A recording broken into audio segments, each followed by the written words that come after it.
ان الحمد للہ نحمده ونستعینه ونستغفره ونعوذ باللہ من شرور انفسنا ومن سیئات اعمالنا من يهده اللہ فلا مضل له ومن يضلل فلا هادی له واشهد ان لا الہ الا اللہ وحدہ لا شریک له واشهد ان محمدا عبده ورسوله اما بعد فان خیر الحدیث کتاب اللہ وخیر الہدی ہدی محمد صلی اللہ علیہ وآلہ وسلم وشر الامور محدثاتها وكل محدثة بدعة وكل بدعة ضلالة وكل ضلالة في النار. اعوذ باللہ السمیع العلیم من الشیطان الرجیم من ہمزہ ونفخہ ونفثہ بسم اللہ الرحمن الرحیم. رب اشرح لی صدری ویسر لی امری واحلل عقدۃ من لسانی یفقہوا قولی. بسم اللہ الرحمن الرحیم. ان اللہ وملائکتہ یصلون علی النبی یا ایہا الذین آمنوا صلوا علیہ وسلموا تسلیما. اللہم صل علی محمد وعلی آل محمد کما صلیت علی ابراہیم وعلی آل ابراہیم انک حمید مجید. اللہم بارک علی محمد وعلی آل محمد کما بارکت علی ابراہیم وعلی آل ابراہیم انک حمید مجید. اللہم ربنا آتنا فی الدنیا حسنة وفی الآخرة حسنة وقنا عذاب النار.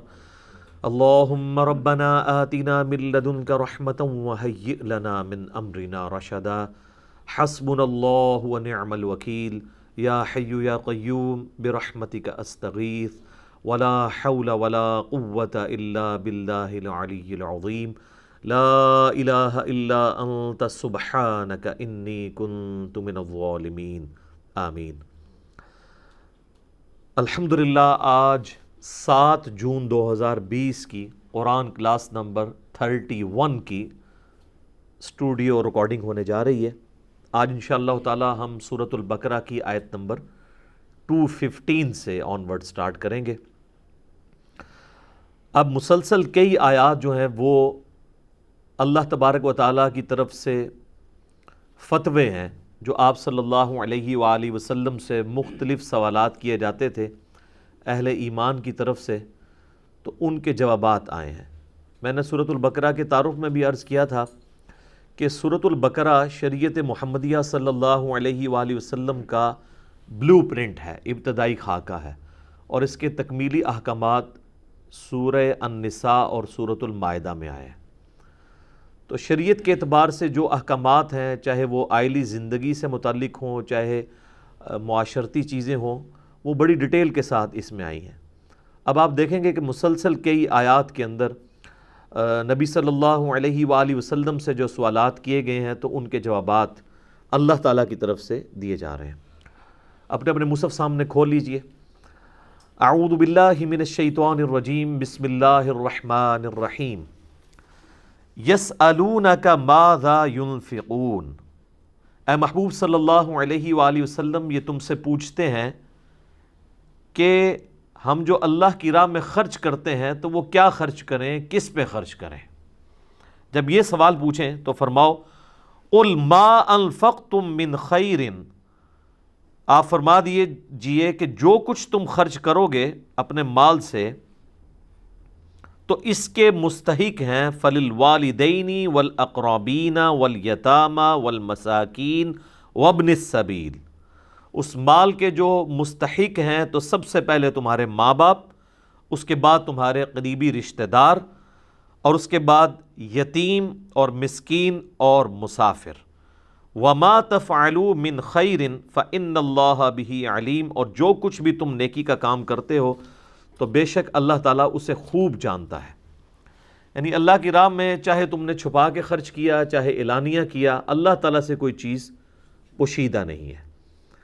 تو یہاں پہ ایک ترتیب بھی بتا دی گئی کہ اللہ کی راہ میں خرچ کرنے کے لیے جو آپ کا مال ہے اس میں سب سے پہلے آپ کے حقدار آپ کے رشتہ دار ہیں، صحیح بخاری اور مسلم دونوں میں یہ حدیث موجود ہے کہ اللہ کے محبوب صلی اللہ علیہ وآلہ وسلم نے فرمایا جو شخص یہ چاہتا ہے کہ اس کا رزق کشادہ کر دیا جائے اور اس کی عمر میں برکت کر دی جائے، اس کی عمر بڑھا دی جائے، لمبی کر دی جائے، تو وہ اپنے رشتہ داروں کے ساتھ حسن سلوک کرے۔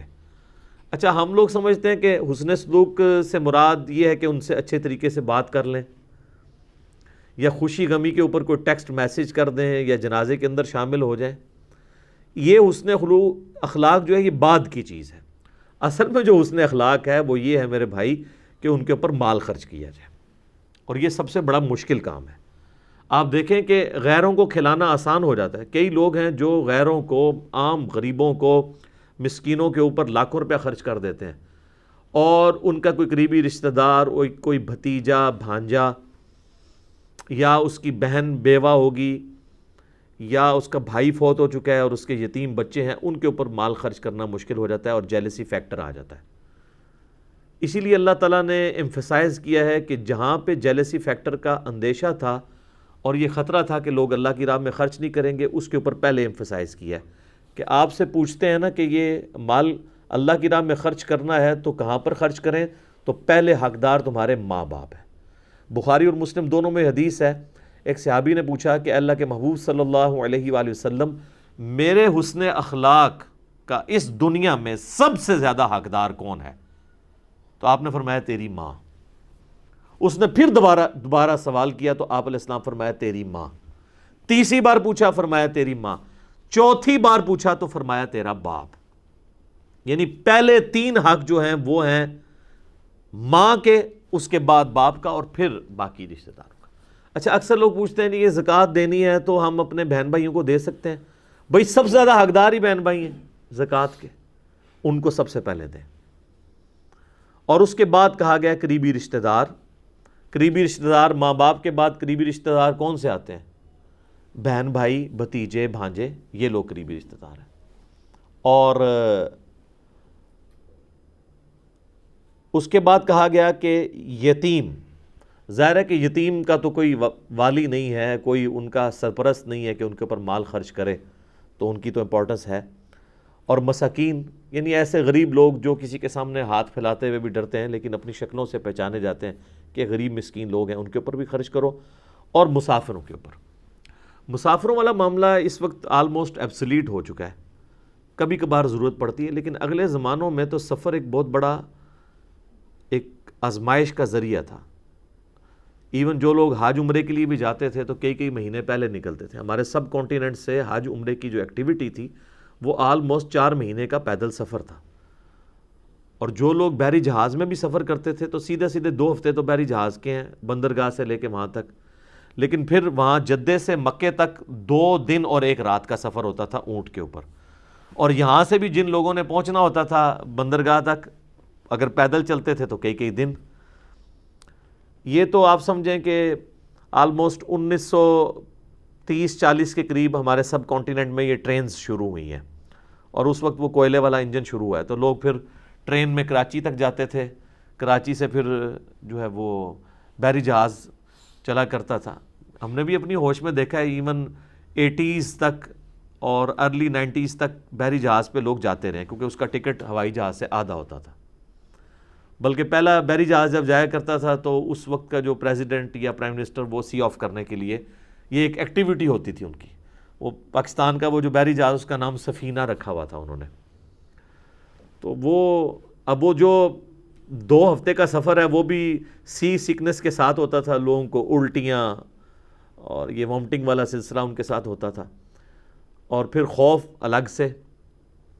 یہ تو اللہ کا شکر ہے کہ یہ بوئنگ اور ایئر بس جہازوں کی فلائٹس جب عام ہوئی ہیں تو اس کی وجہ سے لوگوں کے لیے حج عمرہ آسان ہوا ہے۔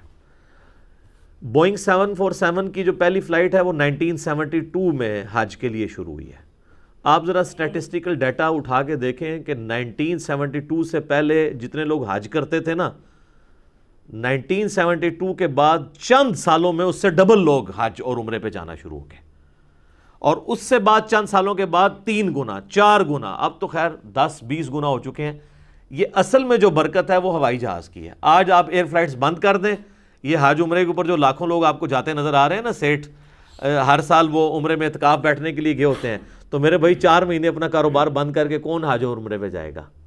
اور اس میں بھی گوروں کو آپ دعائیں دیں، اللہ تعالیٰ جن لوگوں نے یہ محنت کی ہے اس کے بدلے ان کو ایمان کی دولت عطا فرمائے، یہ بڑی نیکی کر دی ہے۔ کہاں پہ 4 مہینے کا سفر سب کانٹیننٹ سے، اور کہاں پہ ایگزیکٹ 4 گھنٹے میں آپ اسلام آباد سے جدے 4 گھنٹے کے اندر اتر جاتے ہیں، آپ کو پتہ بھی نہیں چلتا۔ اگر پیچھے کی تھکاوٹ ہے تو آپ 4 گھنٹے سوتے ہیں تو اچانک اناؤنسمنٹ ہوتی ہے کہ جی اتر جائیں، اور وہ ایئر کنڈیشن ماحول، کھانا بھی آپ کے سامنے پیش کیا جا رہا ہے۔ اب ذرا آپ ان 4 مہینوں کو امیجن کریں جس میں آپ کو جنگلوں کا سفر کرنا ہے، وہاں پہ آپ کو راستے سے قافلے لوٹنے کا اندیشہ ہے، جنگلی جانوروں کا اندیشہ ہے، راتیں 4 مہینے میں کتنی آنی ہیں، ایک رات گھر سے باہر گزارنا مشکل ہو جاتی ہے۔ اور جنگلوں میں اگر آپ کو 4 مہینے کی راتیں روزانہ رات گزارنا ایک ایکٹیویٹی ہوتی تھی، لوگ رات کے وقت الاؤ یعنی یہ بڑی بڑی آگ جلایا کرتے تھے کہ بھئی جنگلی جانور نہ حملہ کر دیں، اور کچھ لوگ رات کے وقت پہرا کر دیا کرتے تھے۔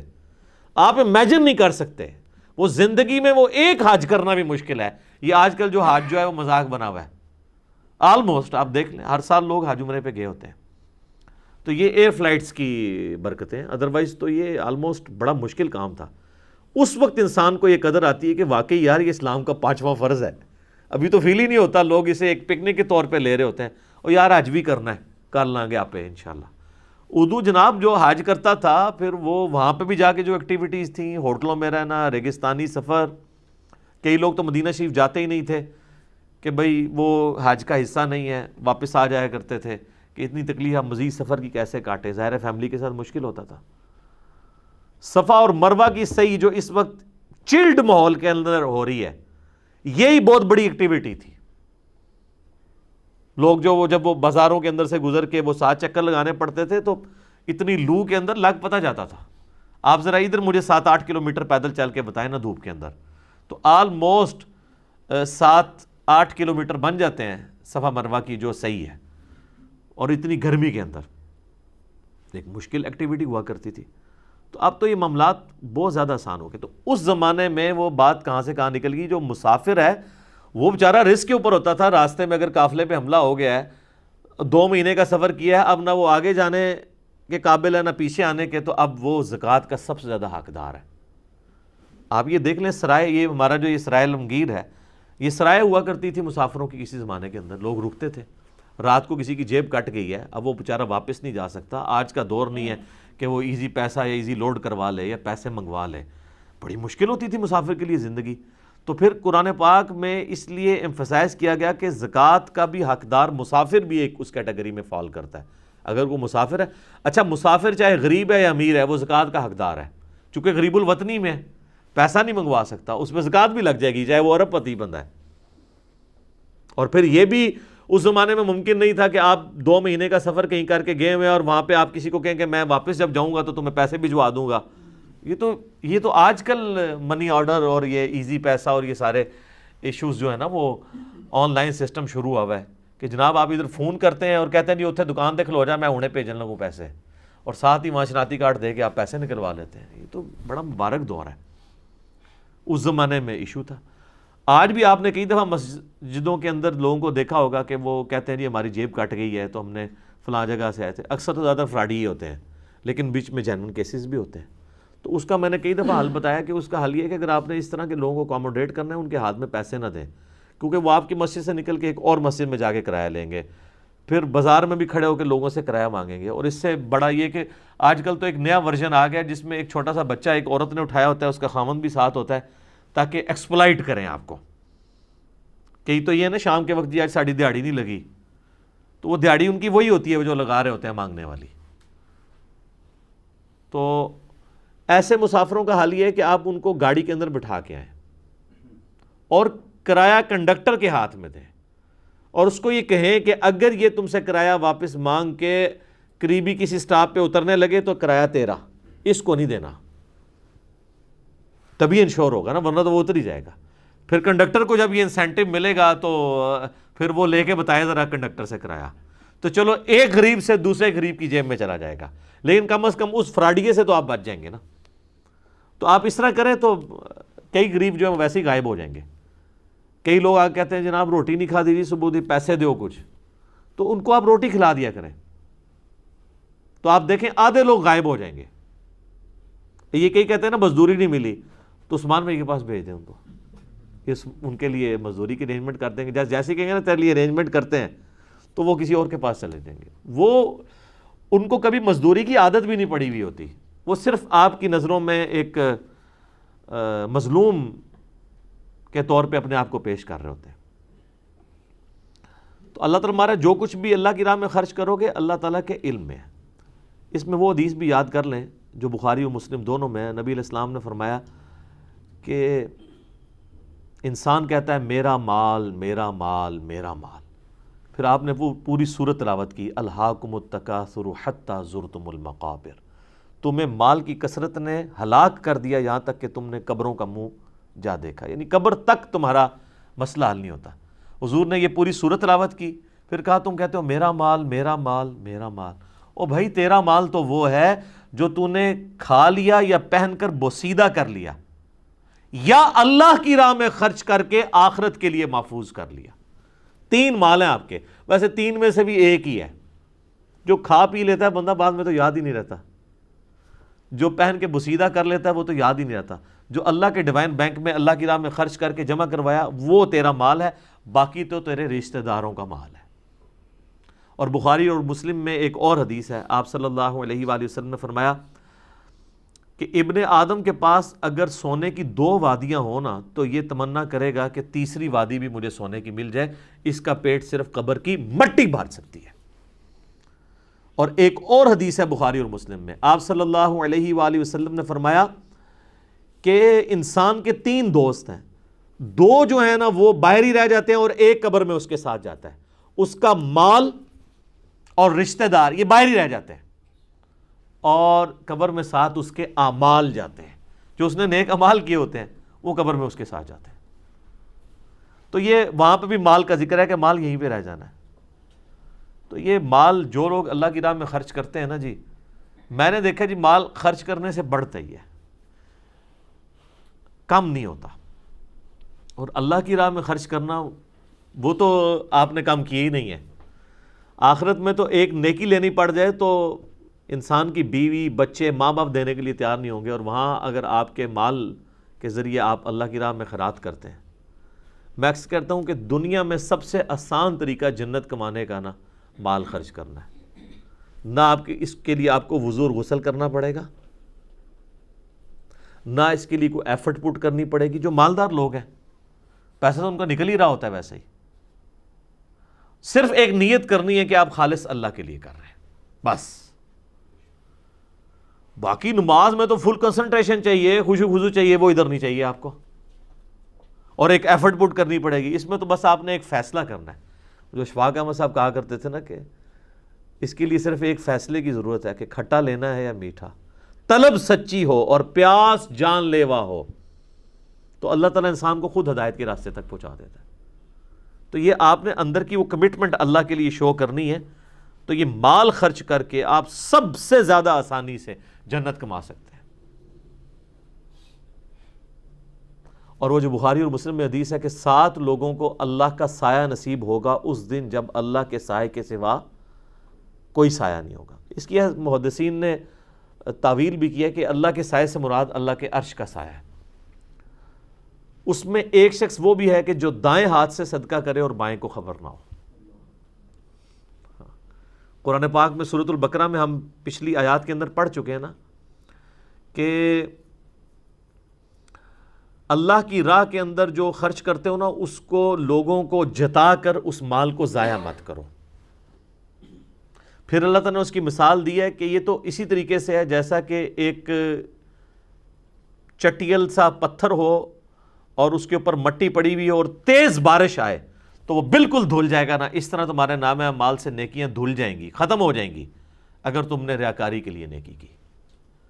پھر اللہ تعالیٰ نے ایک اور مثال دی کہ ذرا یہ اس کو کے اوپر تصور کرو کہ تم موت کے منہ میں پہنچ چکو، نزع کا عالم شروع ہو جائے، موت تمہاری قریب ہو اور تمہارے چھوٹے چھوٹے بچے ہوں اور تمہارے پاس ایک ہی باغ ہو جس کے ذریعے ان بچوں کا گزر بسر ہوتا ہو، تو تمہیں اپنی موت کے وقت اپنے بچوں کی کتنی ٹینشن ہوگی،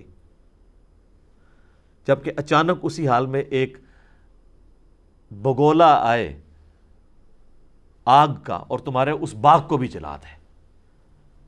موت بھی آدم کی ہے, ایک سورس آف انکم تھا وہ بھی اس وقت میں ختم ہو گیا, تو اب تمہیں کتنی ٹینشن ہوگی کہ میرے مرنے کے بعد میرے بچوں کا کیا بنے گا. کتنی دردناک مثال اللہ نے دی ہے. اللہ نے فرمایا یہ مثال ہے کہ جو لوگ اللہ کی راہ میں خرچ کرتے ہیں اور ریاکاری کرتے ہیں, لوگوں پہ احسان جتاتے ہیں, جس طرح یہ بالکل ختم ہو گیا نا, ان کے لیے امید ہی ٹوٹ گئی, تو وہاں پہ بھی اب اللہ تعالیٰ سے امید توڑ لو کہ کوئی تمہیں اجر نہیں ملے گا اگر تم نے ریاکاری کے لیے کیا اللہ کی راہ میں کوئی مال خرچ. یہ بڑا کریٹیکل ایشو ہے. مجھے حسن بصری کا قول یاد آیا, وہ فرمایا کرتے تھے کہ اگلے لوگ, اب حسن بصری اگر کہہ رہے ہیں کہ اگلے لوگ, تو وہ کون ہوں گے؟ صحابہ. 70 صحابہ کی صحبت کی انہوں نے. اگلے لوگ اپنی نیکیوں کو اس طرح چھپایا کرتے تھے جس طرح تم اپنے گناہوں کو چھپاتے ہو. کوئی شخص نہیں چاہتا کہ اس کا گناہ لوگوں کے اوپر آشکار ہو, ایک جو نیکی کا لبادہ اوڑھا ہوا ہوتا ہے. بڑے سے بڑا بدماش بھی جو ہے نا, وہ کسی نہ کسی ہلکے اثر میں نیک تصور کیا جا رہا ہوتا ہے, چاہے اپنے اولاد کے سامنے, گھر والوں کے سامنے, کہیں نہ کہیں اس نے لبادہ اوڑھا ہوا ہوتا ہے.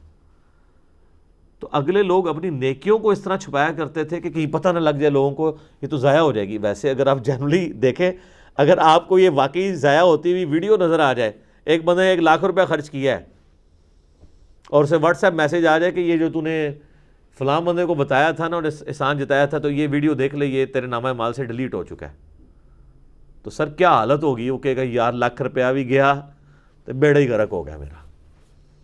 لیکن چونکہ آخرت اللہ تعالیٰ نے پردے میں رکھی ہوئی ہے, اس لیے انسان کو نظر نہیں آتی. تو نیکیاں بچانے کا طریقہ یہ ہے کہ آپ ان کو چھپائیں. ٹھیک ہے. وہ سفیان ثوری کے بارے میں آتا ہے, محدث تھے رحمہ اللہ تعالیٰ. وہ اپنے کسی جاننے والے کی طرف گئے تو اس نے بڑی خاطر تواضع کی, تو کھانا کھانے لگے نا, تو کھانے میں نمک کم تھا. تو انہوں نے اپنے اس میزبان سے کہا کہ یار یہ تھوڑا سا نمک لے کے آؤ. تو اب اس نے اپنی بیوی کو نا پردے سے آواز دی کہ جب میں 3ری دفعہ حج کے لیے گیا تھا نا, تو جو نمک لے کے آیا تھا نا حرمین سے, وہ تھوڑا سا دو. تو سفیان ثوری نے فرمایا کہ تم نے ایک جملے میں 3 حج ضائع کر دی ہیں. پہلے 2 بھی ضائع ہو گئے نا, 3ری دفعہ حج پہ گیا. اچھا ظاہر ہے کہ اس زمانے میں تو یہاں پہ لوگ دیکھ لیں نا آپ, لوگ کس طرح بتا رہے ہوتے ہیں جی, بلکہ ناموں کے ساتھ حاجی لگایا ہوتا ہے, اور کئی تو اللہ کے فضل سے حاجی ہے بھی نہیں ہے, تو تب بھی لوگ ان کو حاجی صاحب کہتے ہیں. پھر بھی ان کو شرم نہیں آتی کہ یار میں یہ اپنے نام کے ساتھ نہ لگواؤں. نمازی تو انہوں کوئی اپنے ساتھ نہیں لگاتا, حاجی لوگ لگا رہے ہوتے ہیں. تو نیکیوں کو چھپانا یہ بہت ضروری ہے. البتہ اس میں شیطان بعض اوقات وسوسہ دیتا ہے کہ جو فرض نیکیاں ہیں نا جی, ان کو چھپانے کے لیے بھی لوگ گھر میں نماز پڑھنا شروع کر دیتے ہیں, تو یہ حرام ہے. یا کوئی کہتا جی میں داڑھی اس لیے نہیں رکھتا کہ بس یہ لوگوں کو نظر آئے گی, داڑھی میری اندر ہے. نہیں, جو نبی علیہ السلام نے نیکیاں اعلانیہ کی ہیں نا, وہ آپ نے بھی اعلانیہ کرنی ہے, اور جو آپ نے چھپا کے کی ہیں یا ترغیب دلائی ہے وہی کرنی ہے. جو فرائض ہیں ان کے معاملے میں اسی طریقے سے ہے کہ آپ نے ان کو ایکسپوز کرنا ہے. ہاں اس کے بعد نہیں آپ نے کسی کو جتانا, لیکن وہ تو چیزیں ظاہر ہے اعلانیہ ہیں, اس کے اوپر تو. اچھا یہ بھی یاد رکھیے گا, اگر کوئی شخص اعلانیہ اللہ کی راہ میں خرچ کرنا ہے نا, آپ نے اس کے اوپر فتویٰ نہیں لگانا کہ اس کا مال ضائع گیا, کیونکہ قرآن پاک میں کئی جگہ ہے کہ اللہ کے نیک بندے وہ ہیں جو اعلانیہ بھی خرچ کرتے ہیں اللہ کی راہ میں اور چھپا کے بھی کرتے ہیں. اعلانیہ بعض اوقات اس لیے کی جاتی ہے کہ لوگوں کو ترغیب مل جائے. ٹھیک ہے, جس طرح آپ غزوہ تبوک کے موقع پر نبی علیہ السلام اعلانیہ ہی لوگوں سے مال جمع کر رہے تھے. ظاہر ہے رومن امپائر سے جنگ کرنی تھی تو ریسورسز چاہیے تھے, اور لوگ اعلانیہ ہی. سیدنا عثمان غنی رضی اللہ تعالیٰ عنہ نے جو ہے وہ 700 اونٹ اللہ کی راہ میں خیرات کیے تھے, تو آپ نے پھر شرفیاں دیں, اور ترمذی کے الفاظ ہیں, آپ اتنے خوش ہوئے کہ آپ وہ شرفیاں یوں اچھالتے تھے اور کہتے تھے عثمان آج کے بعد جنتی ہے, چاہے جو مرضی کرے. ٹھیک ہے, یہ حضرت عثمان کو ہی کہا جا سکتا تھا. انہوں نے اس کے بعد جو مرضی نہیں کیا, وہی کچھ کیا جو اللہ کی مرضی تھی. ٹھیک ہے, ہمیں تو یہ گارنٹیاں ملتی بھی نہیں نا, تو وہ اللہ سے ڈرنے والے لوگ تھے. تو اعلانیہ بھی بعض اوقات ضرورت پڑتی ہے, وہ اس شخص نے خود اپنی نیت دیکھنی ہے. جس کو یہ خطرہ رہتا ہے کہ میں اعلانیہ کرنے سے ریاکاری ہو جائے گی, وہ چھپا کے ہی کرے. اور جہاں کہیں پہ اعلانیہ کرنا پڑ جاتا ہے, بعض اوقات ایسی ضرورت پڑ جاتی ہے, تو ضرور کریں. اور اس میں یہ بھی شرعی مسئلہ یاد رکھیے گا کہ آپ اگر کسی کو زکوٰۃ یا صدقہ دے رہے ہیں نا تو اس کو بتانا ضروری نہیں ہے، بلکہ نہ بتانا ضروری ہے۔ کہ لوگ کہتے ہیں جی اگر میں بتاؤں گا تو پھر ہی زکوٰۃ ادا ہوگی۔ بھئی جس کو پتہ ہے نا کہ زکوٰۃ دے رہے ہو، اس کو تو تمہارے دل انہ علیم بذات الصدور ہے، تو یہ آپ نے اگلے بندے کی عزت نفس کا خیال رکھنا ہے۔ عید کے موقع کے اوپر اگر آپ نے کسی کو کپڑے سلوا کے دینے ہیں اور اپنے زکوٰۃ میں سے مال دینا چاہتے ہیں تو آپ اس کو یہ نہیں ہے کہ آپ اس کو یہ کہیں گے کہ میں زکوٰۃ میں سے دے رہا ہوں۔ بعض اوقات وہ بیچارہ مستحق بھی ہوگا، پھر بھی وہ کرٹسی کے اندر شاید لینے سے انکار کر دے، یا لے بھی تو وہ ہر وقت اس کے دماغ میں لے کہ میں نے زکوٰۃ کا پیسہ لیا، تو آپ اس کو کہیں گے عیدی سمجھ کے لے لو، اور آپ کے دل میں زکوٰۃ کی نیت ہے، آپ اس کو کسی نام سے بھی دے سکتے ہیں۔ تو وہ اس طرح کا پردہ بھی اس کا رکھنا ضروری ہے، اور صحابہ اکرام علیہم رضوان یہ اس چیز کا اہتمام کیا کرتے تھے۔ خیر یہ تو انفاق فی سبیل اللہ تو ٹاپک ہی بہت بڑا ہے۔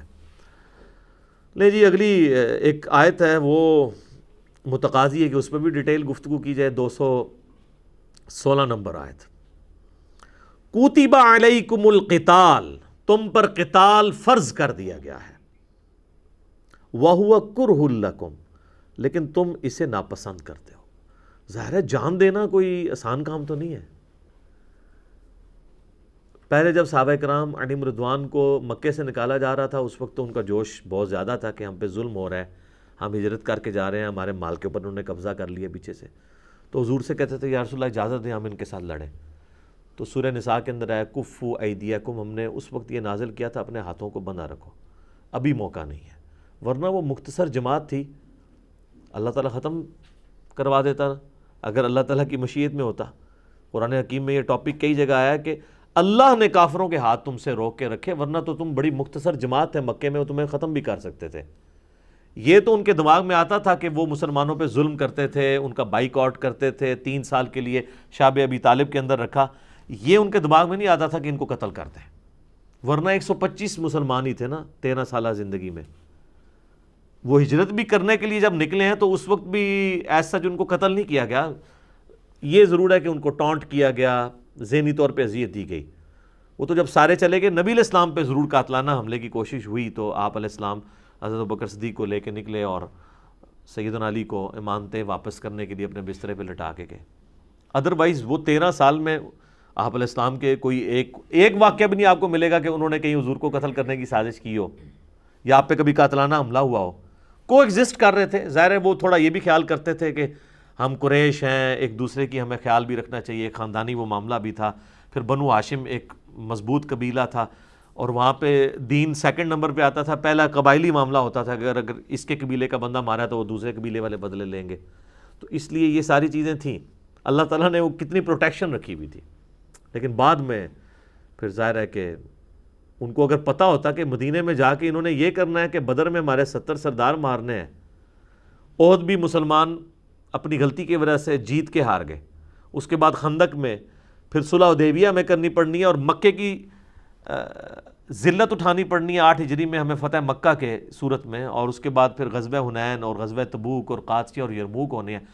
تو یہ اگر بات ان کو یکم ہجری میں پتہ ہوتی تو مسلمانوں کو ہجرت کر کے 125 بندوں کو، یہ وہ 125 بندے تھے جنہوں نے آئندہ 17 سال کے اندر دنیا کی کایا کلب کرنی تھی، اگر ان کو پتہ ہوتا تو وہ ان کے ساتھ یہ نہ کر دیتے۔ تو جب وہ نیا اس وقت جوش تھا، حضور کی طرف سے اجازت نہیں تھی، اللہ کی طرف سے اجازت نہیں تھی۔ پھر اللہ تعالیٰ نے سورہ محمد نازل کی صلی اللہ علیہ وآلہ وسلم، اور سورہ محمد کا آپ کو پتہ ہے دوسرا نام کیا ہے؟ سورہ قتال۔ جو لوگ قتال سے، جہاد سے شرمندہ ہیں تو وہ سمجھ لیں وہ اپنے نبی سے شرمندہ ہے، ان کو اپنے ایمان کی فکر کرنی چاہیے۔ تمہارے نبی کے نام پہ جو سورت ہے نا اس کا نام ہی سورہ قتال ہے، یعنی نبی علیہ السلام کو اللہ نے تلوار کے ساتھ اتارا ہے۔ یہ تلوار اس لیے نہیں تھی کہ ایک دوسرے کا گلا کاٹا جائے، یہ وہی ہے جو علامہ وحید الدین خان صاحب نے کتاب لکھی ہے نا، اسلام دور جدید کا خالق۔ اسلام نے رومن اور پرشین کی بدماشی جو ہے وہ تلوار کے زور سے اکھاڑی ہے، اور اس کے بغیر ہو ہی نہیں سکتا۔ آپ دنیا کا کوئی سرجن لے آئیں، وہ بغیر نشتر چلائے تو آپ کا پینڈکس یا بائی پاس کا آپریشن تو نہیں کر سکتا، ایک بڑی کاز کے لیے آپ کو یہ نشتر چلانا پڑتا ہے۔ تو رومنز اور پرشین کی صدیوں کی بدماشی کو اکھاڑنے کے لیے صحابہ کرام کی تلوار اللہ تعالیٰ نے مسلط کی۔ سورہ توبہ کی آیت نمبر 14 ہے کہ اللہ تعالیٰ چاہتا ہے کہ مسلمانوں کی تلواروں کے ذریعے ان کے اوپر عذاب استحصال لے کے آئے جو اگلی امتوں پر چنگھاڑ کی شکل میں، طوفان کے ذریعے، یا سمندر میں غرق کر کے اللہ کی طرف سے عذاب استحصال آتا تھا انبیاء کی مخالفت پہ۔ ہمارے نبی علیہ السلام کے کیس میں وہ قتال کی شکل میں ہے۔ یہ جہاد کے پیچھے وہ ایک حکمت تھی، نبی علیہ السلام کی خصوصیت ہے، قتال بھی اور یہ کتاب بھی۔ آپ کا معجزہ بھی جو ہے وہ فزیکل فنامنا آف نیچر کو توڑنے والا نہیں ہے، بلکہ کتاب کی شکل میں ہے۔ اور آپ علیہ السلام کا جو عذاب استحصال ہے آپ کے مخالفین کے اوپر، آپ کے کیس میں وہ بھی ڈیفرنٹ ہے، وہ قتال کی شکل میں۔ اسی پہ میرا مسئلہ نمبر 85 ہے، قرآن اور قتال ہمارے محبوب صلی اللہ علیہ وآلہ وسلم کی دو خصوصیات۔ تو بعد میں جب قتال کا حکم آیا تو پھر ظاہر ہے ہر بندہ تو مرنے کے لیے تیار نہیں ہوتا، تو اللہ تعالیٰ فرما رہا ہے کہ تمہیں اب یہ برا لگ رہا ہے کہ جان بھی دینی پڑے گی۔ اس ٹائم جب بندے کو غصہ ہوتا ہے نا تو اس وقت تو بندہ کہتا ہے یا میں خود مر جاؤں یا اس کو مار دوں، لیکن جب مدینے میں جا کے رک گئے، سٹیبل لائف ہو گئی، آہستہ آہستہ دکھ درد بھی بھولنے شروع ہو گئے، تو وہ جہاد کا جو تڑپ ہے وہ ٹھنڈی پڑ گئی۔ اب یہ آیات اس وقت نازل ہو رہی ہیں کہ ابھی غزوہ بدر بھی نہیں ہوا، یہ ذہن میں رکھیے گا۔ صحابہ کرام کو تو پتہ ہی نہیں تھا کہ ہم نے کون کون سی، وہ جو ڈاکٹر اقبال جواب شکوہ میں شکوہ کے اندر کہتے ہیں نا، ہم جو جیتے تھے تو جنگوں کی مصیبت کے لیے، یعنی مسلمان تو جنگوں کی مصیبت کے لیے جیتے رہے نا۔ آپ دیکھیں کوئی سکون کی زندگی تو بیچاروں کی نہیں رہی ہے۔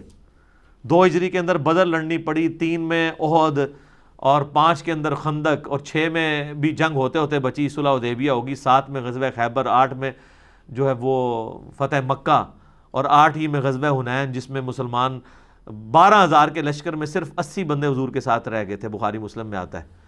اتنے وہ تیر انداز تھے قبیلہ حوازن کے لوگ، اتنی مشکل اٹھانی پڑی۔ پھر 9 کے اندر تبوک کے لیے رومن امپائر کو کتنا جیش العسرہ تھا، بڑی تنگی والا جہاد تھا۔ پھر اس کے بعد قادسیہ اور یرموک، اور پھر رومنز کے ساتھ مسلسل جنگیں۔ تو وہ تو ہم جو جیتے تھے تو جنگوں کی مصیبت کے لیے، تو صحابہ نے تو ابھی سوچا بھی نہیں تھا کہ یہ قتال کی جو بات ہو رہی ہے، یہ تو اس کے پیچھے یہ وہ جسے کہتے ہیں نا ایک دم دکھائی جا رہی ہے جس کے پیچھے اتنا بڑا ہاتھی ہے کہ ابھی تو کتنی جنگوں آنے والی ہیں، تو تم تو کراہت کرتے ہو۔ وَعَسَىٰ أَن تَكْرَهُوا شَيْئًا وَهُوَ خَيْرٌ لَكُمْ، اور ہو سکتا ہے کہ جس چیز سے تم کراہت کر رہے ہو اس کے اندر تمہاری خیریت چھپی ہوئی ہو۔ وَعَسَىٰ أَن تُحِبُّوا شَيْئًا، اور عین ممکن ہے کہ جس چیز سے تم محبت کر رہے ہو وَهُوَ شَرٌّ لَكُمْ، اس کے اندر تمہارے لیے شر چھپا ہوا ہو۔ وَاللَّهُ يَعْلَمُ وَأَنْتُمْ لَا تَعْلَمُونَ، اللہ جانتا ہے اور تم نہیں جانتے۔ مستقبل اللہ فورسی کر رہا ہوتا ہے، اس کو تو نظر آ رہا ہوتا ہے۔ اس شر میں سے کیا خیر نکلنے والا ہے کسی کو نہیں پتا۔ تو اللہ تعالیٰ ہمارا یہ جو قتال ہے، اللہ نے تو تمہارے ذریعے ایک امت اٹھانی ہے، اور پھر تمہارے نام اعمال میں ہزاروں سال کے لاکھوں لوگوں کے مسلمانوں کی نیکیاں تمہارے نام اعمال میں ظاہر ہے۔ صحابہ کی قربانیوں سے سب کچھ ہوا ہے نا۔ آج بھی ہم جو نیکیاں کر رہے ہیں ان کے نام اعمال میں ثواب جا رہا ہے، جنہوں نے انیشلی محنت کی تھی۔ تو اس کے اندر وہ خیر چھپا ہوا ہے جو تمہیں نظر نہیں آ رہا۔ اور یہ ایک جنرل رول بھی ہے، دنیا میں بھی آپ کو جو شر پہنچتا ہے نا اس کے اندر خیر چھپا ہوا ہوتا ہے۔ اگر کوئی خیر بھی نہ ہو، ایک خیر تو ہے جو بخاری اور مسلم میں حدیث ہے کہ مسلمان کو کوئی دکھ، درد یا اندیشہ بھی پہنچے، حتیٰ کہ اس کے پاؤں میں کانٹا چبھ جائے، اس کے بدلے اللہ تعالیٰ اس کے گناہوں کو معاف کر دیتا ہے۔ اور ابو داؤد ترمذی کے اندر حدیث ہے کہ اللہ تبارک و تعالیٰ اپنے نیک بندے کو اس حال میں موت دیتا ہے کہ اسے دنیا میں تکلیف سے گزارتا ہے، اور اتنی تکلیف سے گزارتا ہے کہ حتیٰ کہ جب اس کی موت کا وقت قریب آتا ہے تو وہ بالکل صاف ستھرا ہوتا ہے، اللہ تعالیٰ اسے اٹھا لیتا ہے، آخرت کی ہمیشہ کی کامیابیاں اسے مل جاتی ہیں۔ تو یہ تکلیفیں دنیا میں آنی ہے، یہ تو اللہ تعالیٰ نے وَلَنَبْلُوَنَّكُمْ بِشَيْءٍ مِّنَ الْخَوْفِ وَالْجُوعِ وَنَقْصٍ مِّنَ الْأَمْوَالِ وَالْأَنفُسِ وَالثَّمَرَاتِ، یہ تو ضرور آزمانا ہے، اللہ نے یعنی یہ اپنا رول طے کر دیا، اور اس کے اندر پھر خیر بھی چھپی ہوئی ہوتی ہے۔ آپ اپنی زندگی میں دیکھ لیں کہ آپ کے ساتھ کئی ایک حادثات ہوئے ہوں گے اور اس کے ساتھ خیر جڑی ہوگی۔ اِنَّ مَعَ الْعُسْرِ يُسْرًا، ہر مشکل کے ساتھ آسانی جڑی ہوئی ہوتی ہے، کنزیکٹو ساتھ پیرلل میں بھی چل رہی ہوتی ہے، فوراً بعد بھی آ سکتی ہے۔ ربنا آتینا فی الدنیا حسنہ وفی الآخرۃ حسنۃ وقنا عذاب النار، یہی تو ہے دنیا اور آخرت میں بھلائی ہے۔ دنیا میں بھلائی یہی ہے کہ آپ کو اللہ تعالیٰ صبر دے دیتا ہے، اللہ پہ جو یقین ہے وہ آپ کو تکلیف جھیلنا آسان کر دیتا ہے۔ تو بعض اوقات انسان کے لیے کسی مصیبت کے اندر خیر چھپی ہوتی ہے لیکن اسے پتہ نہیں ہوتا، اور بعض اوقات کسی خیر کے اندر مصیبت ہوتی ہے اسے پتہ نہیں ہوتا۔ تو مطلب یہ ہے کہ تمہارا ایٹیچیوڈ یہ ہو کہ واللہ یعلم وانتم لا تعلمون، اللہ جانتا ہے تم نہیں جانتے، لہٰذا اللہ کی رضا پہ راضی رہو۔ اور کیا کہو؟ انا للہ وانا الیہ راجعون۔ یار سب سے بڑی چیز اپنی جان ہے نا، جب بھی کوئی تکلیف پہنچے تو ہمیں کیا دعا سکھائے گی کہ تم کہو کہ ہماری جان بھی تو اللہ ہی کی طرف سے آئی تھی، ہم نے بھی مر کے اللہ کے پاس چلے جانا ہے، تو اگر کوئی تکلیف آئی ہے میرے پہ تو وہ لوٹ ہی جانی ہے۔ سب سے بڑی تکلیف تو یہ ہے نا کہ میرے پہ موت آنی ہے، تو وہ بھی آ ہی جانی ہے۔ تو اگر اس سے کوئی چھوٹی تکلیف آ گئی ہے تو تکلیف اللہ کی طرف سے آنی ہے، اللہ کی طرف چلی جانی ہے۔ اس میں ڈاکٹر ذاکر نائک نے ایک بڑی اچھی مثال دی تھی کہ آپ کا امریکہ کے اندر کوئی بزنس ہو اور آپ نے شام کی فلائٹ پکڑ کے نیو یارک پہنچنا ہو، لیکن ٹریفک سگنل میں پھنس کے آپ ایئرپورٹ جب پہنچے تو آپ کو یہ خبر ملے کہ یہ جو نیو یارک کے لیے فلائٹ تھی وہ اڑ گئی ہے اور آپ اس کو اب جوائن نہیں کر سکتے، اور کروڑوں کا آپ کی وہاں پہ کوئی میٹنگ تھی جس میں آپ نے کوئی کانٹریکٹ آپ کو ملنے والا تھا وہ ختم ہو گیا، اب وہ کسی اور کمپنی کو ملے گا۔ تو آپ مایوسی کی حالت میں وہاں سے لوٹیں اس حال میں کہ یار میرا تو لاکھوں ڈالرز کا نقصان ہو گیا، اور راستے میں آپ کو واٹس ایپ میسیج کے ذریعے یا ریڈیو کی خبر کے ذریعے پتہ چلے کہ ابھی ابھی جو نیو یارک کے لیے فلائٹ اڑی تھی وہ کریش کر گئی ہے اور سارے مسافر مر گئے ہیں۔ تو وہی خبر جو چند منٹ پہلے آپ کے لیے دنیا کی سب سے بری خبر تھی، اب اگر آپ سے پوچھے تو آپ کہیں گے کہ دنیا کی سب سے اچھی خبر میں نے وہی سنی تھی کہ شکر ہے وہ فلائٹ اڑ گئی تھی، لیکن وہ بعد میں پتہ چلا کہ وہ سب سے بہتر خبر تھی۔ ظاہر ہے کہ کاروبار تو ایک دفعہ کوئی چھوٹا ہے کوئی اور آ جائے گا، لیکن جب زندگی نہیں رہے گی تو کام ہی ختم۔ تو اس طرح کے معاملات کئی بار آپ کی زندگی میں، میری تو اپنی زندگی عبارت ہے اس طرح کی کئی چیزوں میں کہ میں نے وقتی طور پہ ان میں شر دیکھا ہے اور بعد میں اس کے اندر خیر چھپا ہوتا ہے۔ یہ ایف آئی آر والا جو ہمارا ایشو آیا تھا، اس کے بعد میرے کزن نے مجھے فون کیا، مجھے کہنے لگا علی بھائی آپ کو تو بہت پہلے اپنی گرفتاری کروا دینی چاہیے تھی۔ تو ظاہر ہے کہ وہ ایک دعوت جو انٹرنیشنل لیول کے اوپر تو تھی، لیکن پھر مین سٹریم میڈیا کے اندر بھی وہ چیزیں دنیا کی بڑی اخباروں میں چینلز میں چلنی شروع ہو گئی چیزیں، اور اس سے بڑھ کے اس کے بعد آپ دیکھیں ویکیپیڈیا نے پورا پیج بنا دیا انجینئر محمد علی مرزا کے نام کے اوپر۔ حالانکہ یہ آپ اگر خود بنوانا چاہیں تو اس طرح نہیں بنتا، ان کا اپنا ایک کرائٹیریا انہوں نے خود بنایا، پورا اس میں تعارف لکھ دیا۔ تو کئی ایک چیزیں جو شر کے ساتھ جڑی ہوئی ہوتی ہیں خیر کی فارم میں نے بتایا نا، یہ ہماری اکیڈمی یہ بھی ایک شر میں سے خیر نکلا۔ میں ایک اہل حدیث کی مسجد میں درس دیتا تھا، عثمان بھائی عدنان بھائی کئی بار میرے پاس 2-3 بار آئے کہ جی وہ اکیڈمی میں اوپر جگہ، عدنان بھائی نے کہا خالی ہے آپ آ جائیں، تو میں انکار کرتا تھا۔ میرے دماغ میں نہیں تھا کہ یہ ہم نے یہ اسٹوڈیو ریکارڈنگز اور یہ سلسلہ، ہم تو یہ سمجھتے تھے ہم نے اپنے شہر میں قریبی لوگوں میں کام کرنا ہے، یہ تو پتہ ہی نہیں تھا کہ اللہ تعالیٰ نے اس دعوت کو چند سالوں میں کہاں سے کہاں پہنچانا ہے۔ تو میں ان کو انکار ہی کرتا تھا۔ پہلے عثمان بھائی مجھے کہتے رہے، ایک دن عدنان بھائی بھی آئے۔ اب بائی چانس کیا ہوا کہ وہاں پہ کوئی شرارت ہوئی تو ہمارا درس مسجد سے بند ہو گیا۔ وہ بند کیا ہوا، وہ شر تھا جس میں سے اتنا بڑا خیر نکلنا تھا۔ آپ سوچیں کہ اگر وہ درس بند نہ ہوتا تو میری دعوت وہی 40-50 بند، تو وہاں تو ویڈیو ریکارڈنگ بھی کوئی نہیں ہوتی تھی، ایفرٹ بھی وہی ہم پٹ کر رہے ہوتے تھے۔ تو اس شر میں سے خیر نکلا، تو پھر میں نے کہا ٹھیک ہے جی چلیں ہم یہاں پہ دعوت کا کام شروع کرتے ہیں۔ مستقبل میں آپ کو جا کے پتہ چلتا ہے کہ اچھا یہ اگر ایکٹیویٹی اس وقت نہ ہوئی ہوتی نا تو یہ کبھی بھی نہیں ہونا تھا، جبکہ اللہ تعالیٰ جب یہ کر رہا ہوتا ہے نا تو وہ اس کے لیے پریپیئر کروا رہا ہوتا ہے۔ غزوہ احد کے اندر جو کچھ ہوا ہے، واللہ اگر یہ نہ ہوتا تو صحابہ کرام کبھی قادسیہ اور یرموک جیت نہیں سکتے تھے۔ اس شر میں سے یہ خیر نکلا۔ حالانکہ اگر آپ دیکھیں تو اس میں نبی علیہ السلام کے ساتھ جو وحی کے ذریعے وعدہ کیا تھا وہ وعدہ سٹیک پہ لگا ہوا تھا۔ حضور علیہ السلام نے پہلے ہی کہہ دیا تھا کہ اللہ نے مجھ سے وعدہ کیا ہے کہ 5000 فرشتوں کے ذریعے تمہاری مدد کی جائے گی اور یہ جنگ تم جیتو گے، اور جنگ ہار گئے آپ۔ تو اللہ تعالیٰ نے پھر 60 آیات میں غزوہ احد کے اوپر کمنٹری کی ہے۔ ظاہر ہے لوگوں کے دل میں خیال آ رہا تھا کہ بے حضور تو ہمیں کہہ رہے ہیں جنگ جیتنی ہے، تو ہم تو بری طرح ہار گئے ہیں، مدینے کا کوئی گھر نہیں ہے جس کے اندر کوئی لاش نہ ہو، حتیٰ کہ منافقین باتیں کر رہے ہیں کہ جی ہم نے تو پہلے ہی منع کیا تھا یہ لوگ نہ جاتے نہ مارے جاتے، تو ہم تو پہلے کہہ رہے تھے کہ یہ جنگ تم لوگ ہارو گے۔ خود نبی علیہ السلام کی شہادت کی خبر مشہور ہو گئی، آپ کے 4 دانت شہید ہو گئے اور آپ بے ہوش ہو گئے۔ اس کی وجہ سے آپ کی وہ افواہ پھیل گئی آپ کے بارے میں، صحابہ کرام نے تلواریں پھینک دی، ظاہر ہے ان کا مورائل بالکل زیرو پہ آ گیا، جو غزوہ بدر میں اتنا اوپر تھا، اوپر سے یہ بھی دل میں وسوسے بھی آتے ہوں گے کہ یار حضور نے تو وعدہ کیا تھا ہم جیتیں گے، یہ ہمارے ساتھ کیا ہو گیا؟ تو اللہ نے پھر 60 آیات کے اندر نا صحابہ کرام کو ڈانٹ پلائی کہ تم نے کیا کیا، حضور کی نافرمانی کی وجہ سے ہوا۔ لیکن آپ دیکھیں کہ نبی صلی اللہ علیہ وآلہ وسلم جب بات سٹارٹ کی ہے نا تو سب سے پہلے یہ دیکھیں، ایک ٹیچر کا سٹائل ہوتا ہے، سب سے پہلے آپ صلی اللہ علیہ وآلہ وسلم کے بارے میں آیات نازل ہوئی، لیس لک من الامر شیء، اے نبی آپ کو کوئی اختیار نہیں کسی کا۔ آپ سے بدوا نکل گئی تھی نا خالد ابن ولید کے بارے میں کہ اللہ ایسی، بخاری مسلم الفاظ ہیں، اللہ ایسی قوم کو ہدایت کیسے دے گا جنہوں نے اپنے نبی کا چہرہ خون سے رنگ دیا۔ تو اللہ نے سب سے پہلے نبی علیہ السلام کے اوپر گرفت فرمائی کہ آپ کو تو کوئی اختیار نہیں، اللہ چاہے تو ان کی توبہ بھی قبول کر لے، اور بعد میں کی، اور اسی مبارک زبان سے سیف اللہ کا لقب بھی دلوایا، اللہ ہی اللہ ہے۔ اس کے بعد پھر صحابہ کرام کو ایک ایک کر کے اللہ تعالیٰ نے نا معاف بھی کیا۔ پھر حضور علیہ السلام کو بھی کہا کہ اتنی جو میں نے صحابہ کرام کے ساتھ گفتگو سخت کی ہے تو اس کا رزلٹ یہ نہ نکلے کہ اب آپ ان کو مشورے میں شامل کرنا چھوڑ دیں۔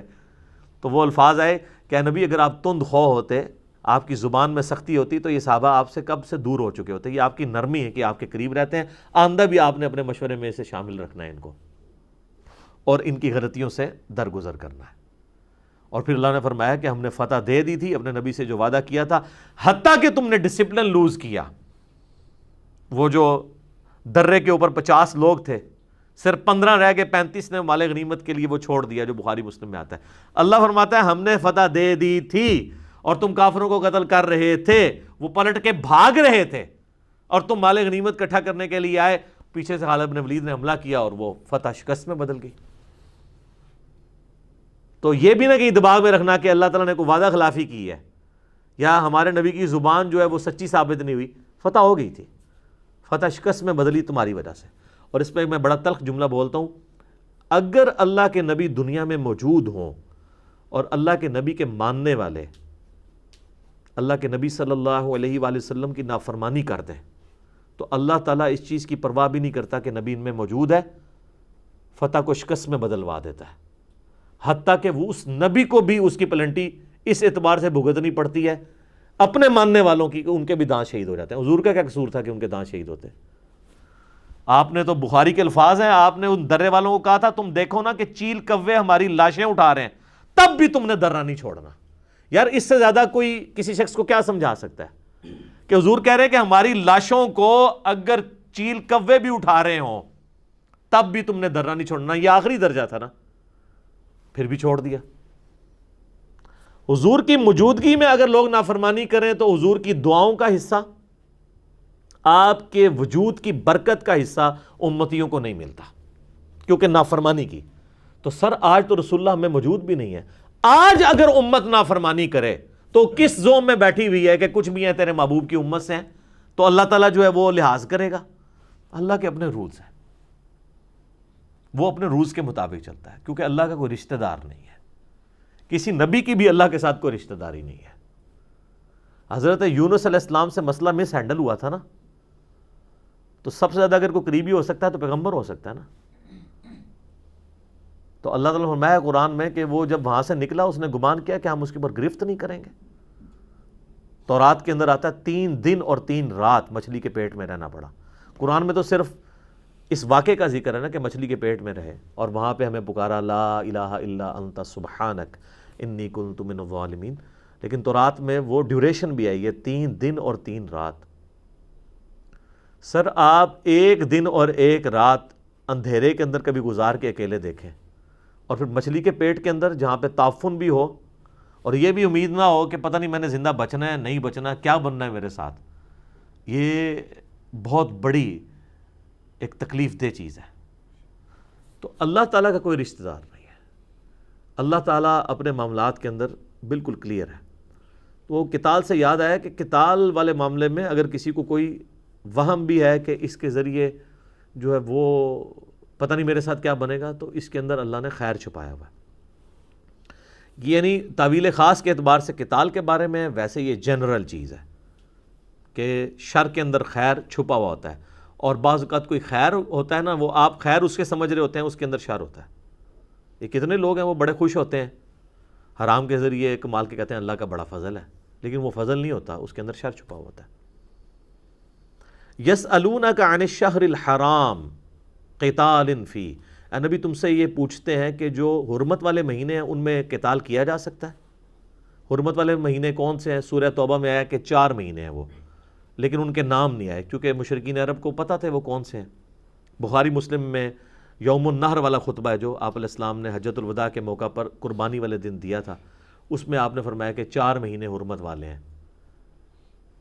3 کنزیکٹیو ہیں، ذی قعدہ، ذوالحجہ اور محرم، اور چوتھا رجب کا مہینہ۔ اس میں قتال مشرکین عرب بھی حرام سمجھتے تھے، البتہ وہ کتے کو حلال کرنے کے لیے جب کبھی جنگ کرنی ہوتی تھی تو کہتے تھے اس دفعہ رجب جو ہے نا وہ رمضان کی جگہ پہ ہم شفٹ کر رہے ہیں، تو اس طریقے سے وہ کرتے رہتے تھے۔ حتیٰ کہ بخاری مسلم کے الفاظ ہیں، آپ نے آخری خطبہ جو یوم النحر کا دیا، آپ نے فرمایا زمانہ گھوم گھما کے اپنی اصلی جگہ پہ واپس آ گیا۔ اتنی دفعہ الٹریشن پرفارم ہوئی ہیں کہ آج جو میں کھڑا ہوں نا 10 ہجری میں یوم النحر کے دن، اب وہ مہینے اپنی اصلی جگہ پہ واپس آ چکے ہیں، اب کوئی ان کو نہیں بدلے گا۔ 4 مہینے حرمت والے ہیں، حتیٰ کہ آپ کو پتہ ہے جنگ صفین روک لی گئی تھی کیونکہ بیچ میں حرمت والا مہینہ آ گیا تھا، تو جنگ نہیں ہوئی تھی، تو جنگ کرنا منع ہے۔ یہی میں نے مشورہ دیا تھا ہماری ایجنسیز کو، گورنمنٹ کے لوگوں کو، کہ یہ آپ لوگ جو رد الفساد اور ضرب عضب کرتے ہیں نا، تو مہربانی کیا کریں حرمت والے مہینوں میں اس کو روک دیا کریں۔ ہاں ایک ایکسیپشن ہو سکتی ہے کہ اس دوران اگر وہاں سے حملے ہو رہے ہوں، وہ تو اب اسی آیت میں آگے آ جائے گا کہ حرم کی زمین میں بھی جہاں پہ عام حالت میں بھی جنگ کرنا منع ہے، اگر حرمت والے ڈبل آپ سمجھے فیکٹر لگائے کہ حرمت والا مہینہ بھی ہے اور حرم کی سرزمین ہے اور کافر آپ پہ ٹوٹ پڑتے ہیں تو آپ قتال کر سکتے ہیں، وہ ایک علیحدہ چیز ہے۔ لیکن جہاں پہ آپ کے پاس اختیار ہے کہ آپ نے کوئی دہشت گردوں کے خلاف کوئی مہم لانچ کرنی ہے، تو کم از کم ہمارے حکمرانوں کا کام ہے یہ دیکھ لیں کہ اگر بیچ میں کوئی حرمت والا مہینہ آ رہا ہے تو اس کو سکپ کریں، اللہ کی غیبی مدد آپ کے ساتھ شامل ہو جائے گی کہ آپ شریعت اس میں بھی تو آپ نے دیکھنا ہے نا۔ لیکن اب یہ باتیں، یہ وہ آیات ہیں جو صرف نظر ہیں، میرے خیال ہے کبھی یہ میرے علم میں تو نہیں ہے کہ کبھی کور کمانڈر کانفرنس ہوئی ہو اور اس میں لوگ ڈسکس کر رہے ہوں تو کہیں حرمت والا مہینہ بھی ڈسکس ہو رہا ہو۔ کاش اگر ہو تو اعلامیے میں جاری ہو کہ ہم یہ کرنے جا رہے ہیں، کچھ جہاں پہ آپ 3 4 مہینے جو ہے وہ لوگوں کو بھیجتے ہیں، سیاسی لیڈرز جا کے مذاکرات کرتے ہیں دہشت گردوں کے ساتھ، تو وہاں پہ اگر 1 مہینہ حرمت والا بھی آپ کو نکالنا پڑ جاتا ہے اللہ کو خوش کرنے کے لیے کہ چلو یار جہاں پہ 4 مہینے مذاکرات کے لیے ہم نے ڈیلے کیا ہے اپنے کسی مشن کو، تو 1 مہینہ اور کر دیں، اللہ کی تائید شامل ہو جائے گی، کیونکہ یہ بھی اسی طریقے سے فرائض ہیں دین کے جس طرح باقی ہیں۔ تو اب جواب بڑا پیارا ہے کہ یہ جب پوچھتے ہیں نا قتال کر سکتے ہیں حرمت والے مہینے میں، قل قتال فیہ کبیر، اے نبی ان سے فرما دو کہ حرمت کے مہینے میں قتال اور جہاد کرنا یہ بہت بڑا گناہ ہے اللہ کے نزدیک، لیکن ساتھ بیلنس کیا ہے وَصَدٌّ عَن سَبِيلِ اللَّهِ، اور اللہ کے راستے سے روک دینا جو کافروں نے کیا، مشرکین عرب نے صحابہ کرام کے ساتھ۔ اللہ فرما رہا ہے ان کے جو جرم ہے نا وہ اس سے بڑے جرم ہیں۔ وہ کہ یہ کہ کافر جو ہیں وہ مسلمانوں کے ساتھ شرارت کریں اور مسلمان کہیں گے حرمت والا مہینہ ہم چپ کر کے بیٹھے رہیں، اور پھر وہ مسلمانوں کو میڑا مارن کے تسی لڑنا نہیں ہے کیونکہ تسی تو مندے ہو کہ حرمت والا مہینہ ہے۔ تو اللہ نے فرمایا میں پہلے ہی ان کے کان سے یہ بات نکال دوں کہ جو تم جرم کر رہے ہو نا مشرکین عرب، وہ اس سے بڑا جرم ہے۔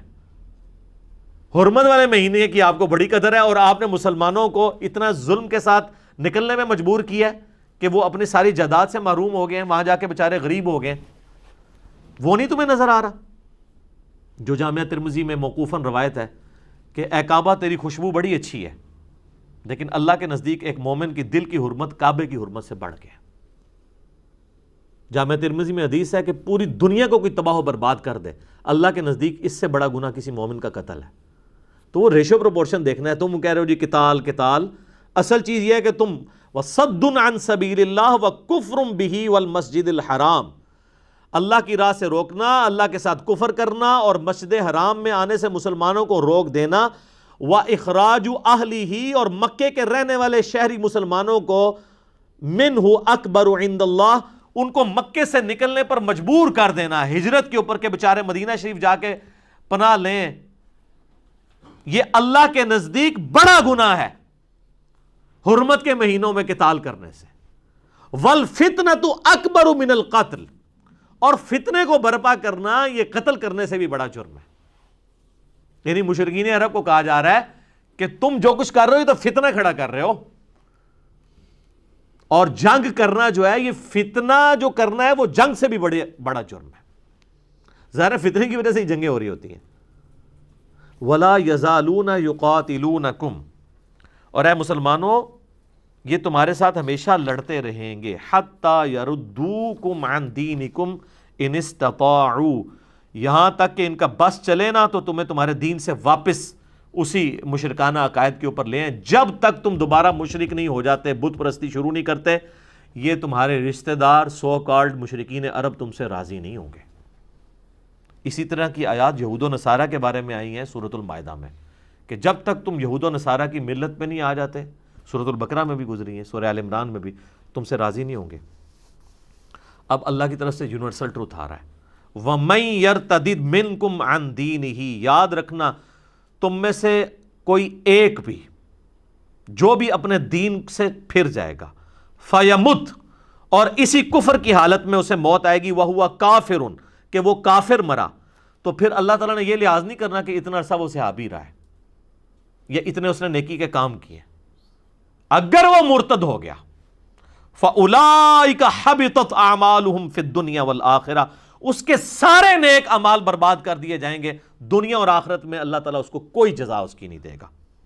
وَأُولَئِكَ أَصْحَابُ النَّارِ, اور ایسے لوگ ہوں گے دوزخ والے, آگ والے, ہم فیہا خالدون, وہ رہیں گے ہمیشہ ہمیش اس کے اندر. اللہم اجرنا من النار, آمین.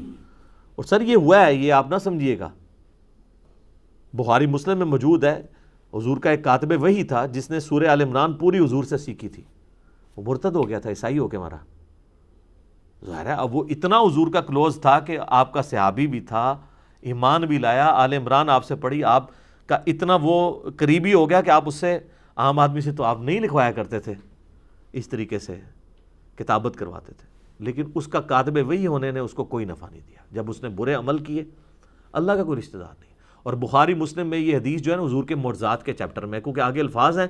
اب جب یہ, اور وہ یہ کہتا تھا کہ محمد کو تو کچھ نہیں آتا جو میں لکھ دیتا ہوں, ظاہر آپ تو امی تھے, استغفر اللہ. اب جو نبی کی نبوت کو چیلنج کر رہا ہو تو اللہ تعالیٰ جو ہے اس کے اوپر درگزر کا معاملہ کرے گا.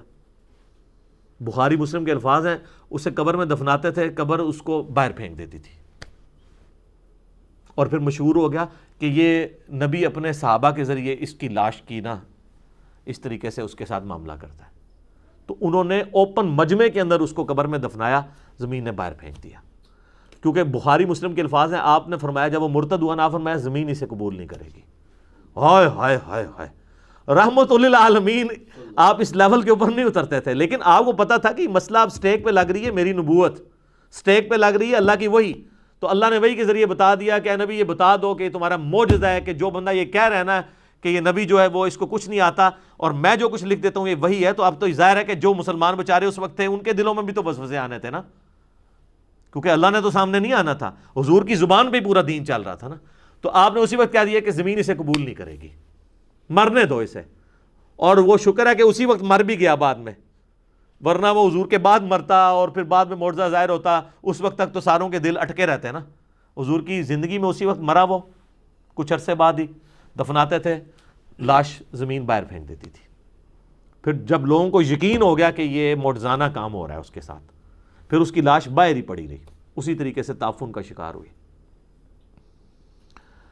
تو یہ ہے معاملہ, اعمال برباد کر دیے جائیں گے. اب سائملٹینیس کنٹراسٹ آ رہا ہے, ان الذین آمنوا والذین ہاجروا, اس کے برعکس جو صحابہ اور اہل بیت ہیں جو ایمان لے کر آئے اور انہوں نے ہجرت کی, وجاہدوا فی سبیل اللہ, اور اللہ کی راہ میں جہاد کیا. جہاد کہتے ہیں کوشش کو, یہ کوشش ہی تھی نا, اپنے جان مال کی قربانی کر کے وہاں سے ساری جائیداد چھوڑ کے بھی بچوں کو لے کے آ جانا یہاں پہ, اور اس کا اعلیٰ ترین درجہ قتال ہے. اولئک یرجون رحمت اللہ, کیا پیارے الفاظ ہیں. اللہ تعالیٰ ہمارا یہ وہ لوگ ہیں جو اصل میں اللہ کی امید, اللہ کی رحمت کی امید رکھنے والے لوگ ہیں. یعنی اللہ کی رحمت کی امید رکھنے والے وہ نہیں ہیں جو نماز بھی نہیں پڑھتے اور کہتے ہیں اللہ تعالیٰ بڑا غفور رحیم ہے.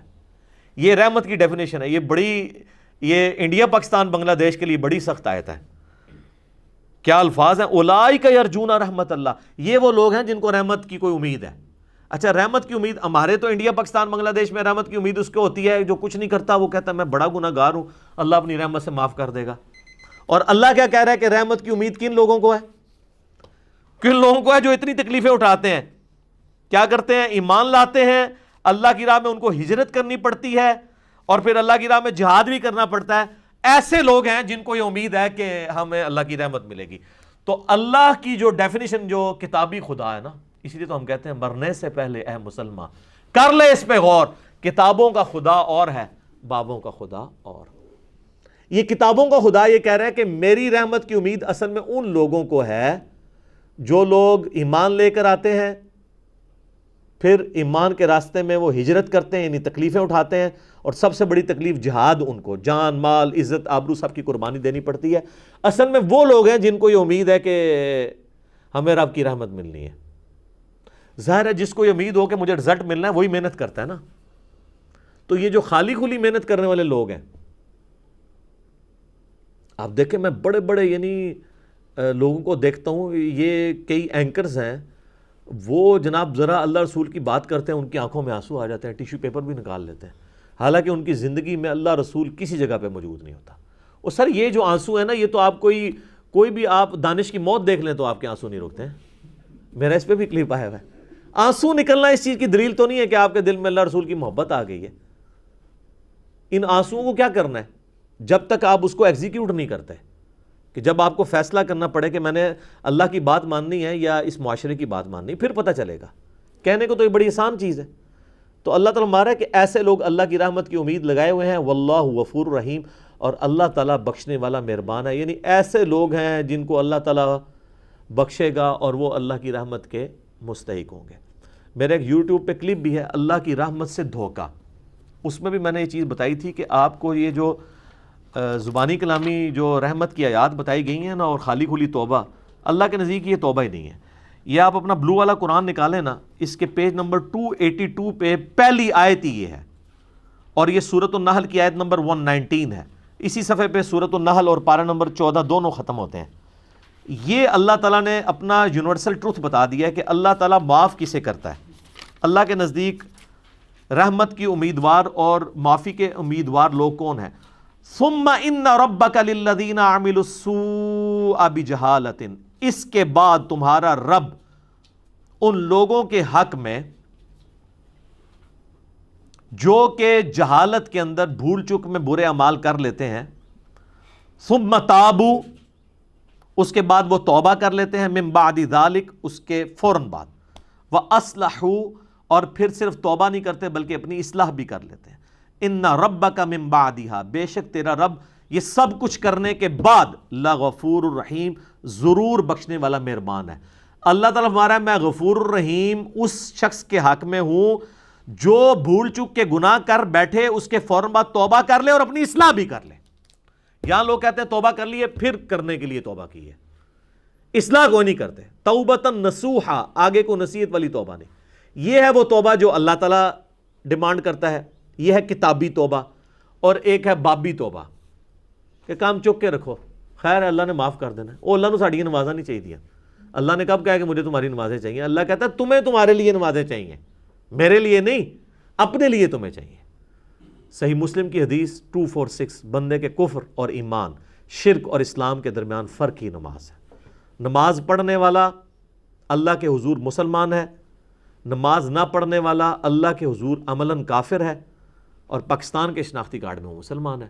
لیکن آخرت میں پاکستان کا شناختی کارڈ نہیں چلنا، بلکہ نبی صلی اللہ علیہ وآلہ وسلم کی تعلیمات کی مہر جس کے اوپر ہوگی، اور آپ علیہ السلام کی طرف سے جو احکامات کی پیروی کرنے والا ہوگا، اس کے لیے ہی اس کا ایمان قابل قبول ہونا ہے۔ باقی آپ خالی کھلی جو مرضی کرتے رہیں۔ اللہ تعالیٰ سے دعا ہے جو حق بات میں نے کہی اللہ تعالیٰ ہمارے دلوں میں راسخ فرمائے، اگر جذبات میں میرے منہ سے کوئی غلط بات نکل گئی اللہ تعالیٰ ہمارے دلوں سے ہی اسے معاف کر دیں، ہمیں معاف بھی کر دیں، ہمیں کتاب و سنت کی تعلیمات پر عمل کر کے دوسرے بھائیوں تک پہنچانے کی توفیق عطا فرمائے۔ سبحانک اللہم و بحمدک، اشہد ان لا الہ الا انت، استغفرک و اتوب الیک، وما علینا الا البلاغ المبین۔ جزاکم اللہ خیرا۔